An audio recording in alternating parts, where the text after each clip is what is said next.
ichingizlardan nima o'tayotgan bo'lsa Alloh taolo bilib turadi deydi. Mana shu ichingizdan o'tayotgan narsani ham Alloh bilib turadi degan shuur tursa, sizda muroqaba hissi bo'lsa, siz saodat topishga ilojingiz yo'q.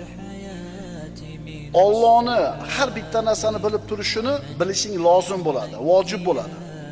Agar shuni bilsang, Allohga osiy bo'lishdan ehtiyot bo'lasan.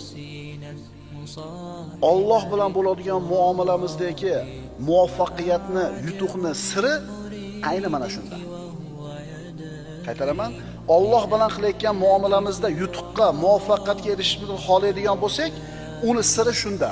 Alloh meni doim ko'rib turadi, doim bilib turadi. Ikkinchi oyat. Astagfirullah. Va kana Allohu ala kulli shay'in raqiba. Alloh barcha narsa ustida kuzatib turguvchi bo'lgan zotdir.